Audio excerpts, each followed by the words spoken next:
സുരേഷ് എന്ന ശില്പിയുടെ വലിയൊരു കരവിരുത്.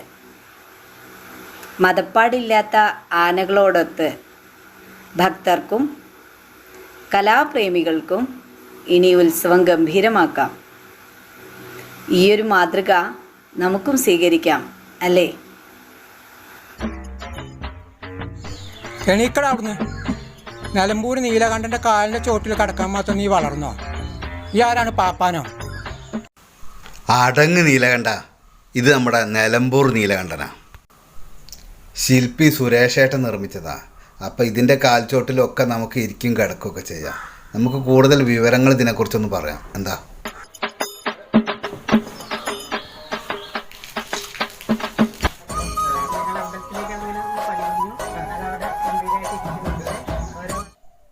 മിഥുനം പബ്ലിക്കേഷൻസിൻ്റെ ഇത്തിരി നേരത്തിൽ ഇന്ന് ഞങ്ങൾ അവതരിപ്പിക്കുന്നു നിലമ്പൂർ നീലകണ്ഠൻ.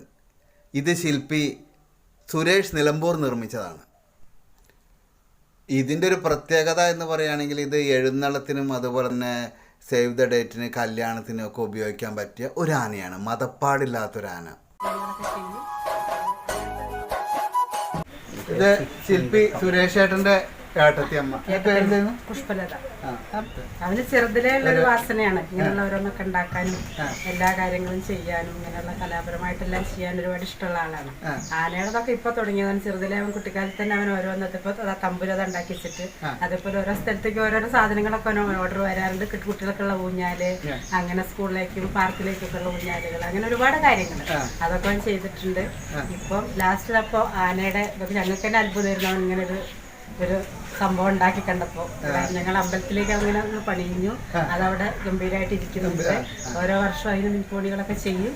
അത് എല്ലാവർക്കും അതൊരു കൗതുകമായിരുന്നു. പിന്നെ മാത്രമല്ല ഇന്നത്തെ കാലത്ത് ശരിക്കും ഈ ആനകളൊക്കെ ആക്രമണം, ഈ മതപ്പാടൊക്കെ ഉണ്ടാകുന്ന സമയത്ത് നമ്മൾ ശരിക്കും ഇങ്ങനത്തെ ഒരു ആനേനെ ഉണ്ടാവുന്നത് നമുക്കൊരു നല്ലതാണ്. കാരണം നമ്മുടെ വിശ്വാസം നിലനിൽക്കാന്ന് മാത്രമേ ഉള്ളൂ.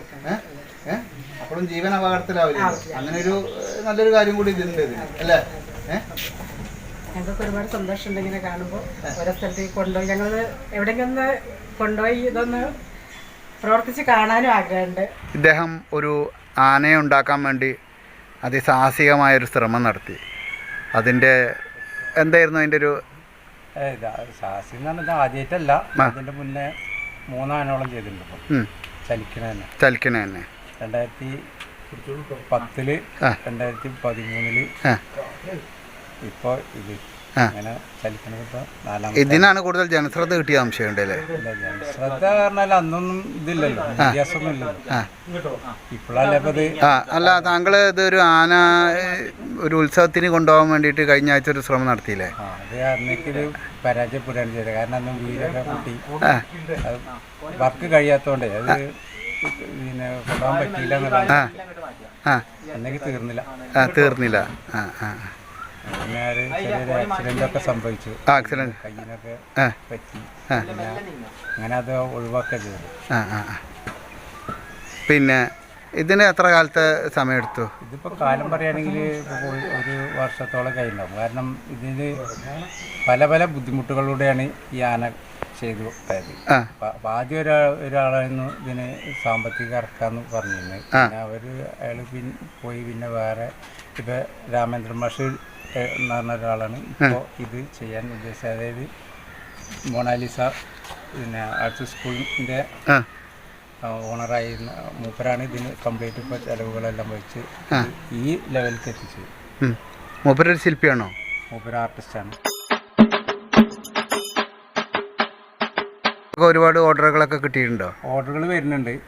അത് പിന്നെ അതിന് വർക്ക് തീരാത്തതുകൊണ്ട് ഇറക്കാൻ. അപ്പോൾ ഇപ്പോഴും സത്യത്തിൽ ഇത് തീർന്നിട്ടില്ല. അല്ല, ഇതിൻ്റെ ഈ ഭാഗം എന്തുകൊണ്ടൊക്കെ ഉണ്ടാക്കിനെ? ഇത് ഫൈബറാണ് സത്യത്തിൽ. ഫൈബറും സാധാരണഗതിയിൽ മോൾഡ് എടുത്തിട്ടാണ് ഫൈബറിൽ ചെയ്യാം. മോൾഡ് ഇല്ലാതെ ചെയ്തതാണ്. അപ്പോൾ ഈ കൊമ്പ് ഫൈബറാണ്. പിന്നെ ഇതിൻ്റെ ബാക്കി ഇവിടുത്തെ എല്ലാം ഫൈബറാണ്. എല്ലാം ഫൈബർ തന്നെ.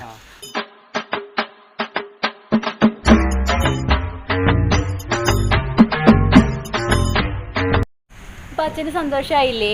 ആനപ്പുറത്ത് കയറണമെന്നൊരു ആഗ്രഹം ഉണ്ടായിരുന്നില്ലേ? ഇപ്പൊ സാധിച്ചില്ലേ? ആനയുടെ രൂപം ഇതൊക്കെ അളവും ഒക്കെ കറക്റ്റ് ആയിട്ടാണോ? അത് അതെ. അങ്ങനെ നേരിട്ട് പോയിട്ട് നേരിട്ട് എന്ന് പറഞ്ഞാൽ പിന്നെ ഒരു 2010 ഞങ്ങൾ തൃശ്ശൂർ പോയിട്ട് ഒരു ആനേനെ ശരിക്ക് അതിൻ്റെ അളവെടുത്തിട്ടാണ് അന്ന് ആ അളവ് എൻ്റെ കയ്യിലുണ്ട്.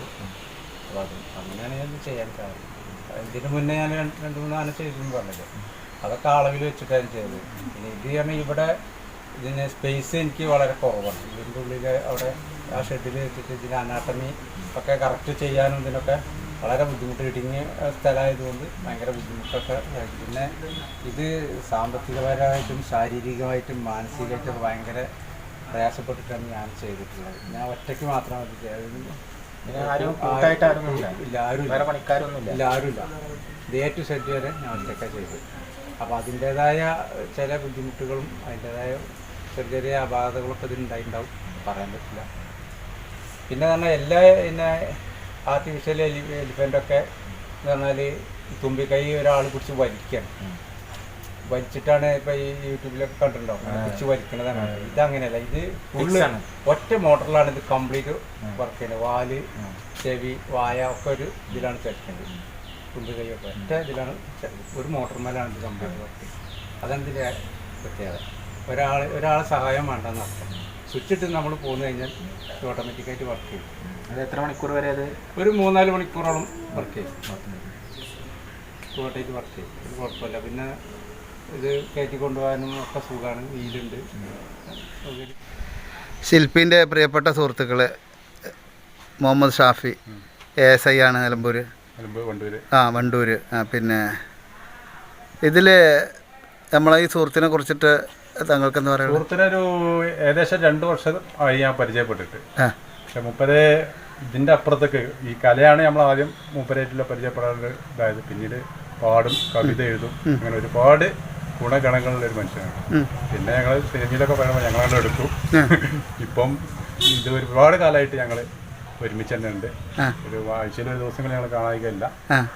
പിന്നെ ഇടയ്ക്കൊന്ന് കൂടി ഇരുന്ന് പാട്ടൊക്കെ പാടും. പിന്നെ ഒരുപാട് വീടുണ്ടാക്കാൻ ഒരുപാട് ഐഡിയാസ് ഉള്ള മനുഷ്യനാണ്. ശരിക്കും ഇങ്ങനത്തെ ഒരു കലാകാരന്മാരെ നമ്മൾ ശരിക്കും പ്രോത്സാഹിപ്പിക്കേണ്ടതല്ലേ? കാരണം ഇതിന് വല്ല പഞ്ചായത്ത്, മുനിസിപ്പാലിറ്റി ഒക്കെ സബ്സിഡി എന്തെങ്കിലുമൊക്കെ കൊടുത്തത്. കാരണം ഇന്ന് ഈ നാട്ടാനകളും മറ്റൊക്കെ ആക്രമണം സൃഷ്ടിക്കണ ഈ കാലത്ത് അല്ലെങ്ങനെ വേണ്ടേ? ഒരു ഇതുമില്ലാതെ PWDൻ്റെ മറ്റൊരു അനുമതിയും കൂടാതെ ഇങ്ങനെ കൊണ്ടുപോയി ജനങ്ങൾക്കും ബുദ്ധിമുട്ടില്ലാത്ത രീതിയിൽ കൊണ്ടുപോകാൻ പറ്റുന്ന ഇത്രയും കാര്യങ്ങളൊക്കെ ഉള്ള ആനകളൊക്കെ ഉണ്ടാക്കുകയാണെങ്കിൽ എന്തെല്ലാം ബുദ്ധിമുട്ടുകളുണ്ട്. നമുക്ക് അടഞ്ഞു പോയ ജനങ്ങൾക്കും പ്രശ്നങ്ങളാണ്.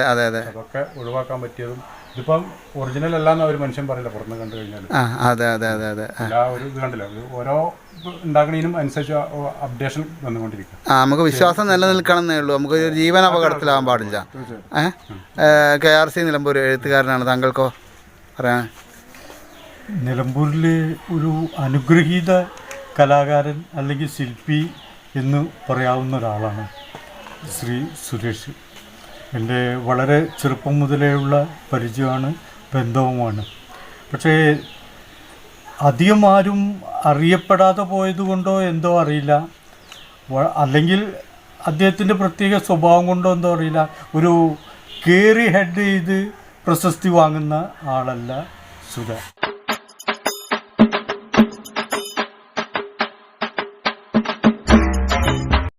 മൊണാലിസ സ്കൂൾ ഓഫ് ആർട്സ് നിലമ്പൂരിൽ ഇത് നടത്തുന്നത് രാമചന്ദ്രനാണ്. ഈ വ്യക്തി ഇവിടെ നിന്നാണ് സുരേഷ് എന്ന വ്യക്തിയുടെ ഒരു ആനയുടെ സങ്കല്പത്തിൻ്റെ പരിപൂർണത സാക്ഷാത്കാരം എന്ന് തന്നെ നമുക്ക് പറയാം. ഒരു ആനപ്പുറത്ത് കയറിയാൽ എങ്ങനെ ഉണ്ടാവും എന്നുള്ളത് ജീവിതത്തിൽ അറിയാൻ സാധിക്കുമെന്ന് വിചാരിച്ചതല്ല. ഒടുവിലിപ്പോൾ അതിനും സാധിച്ചു.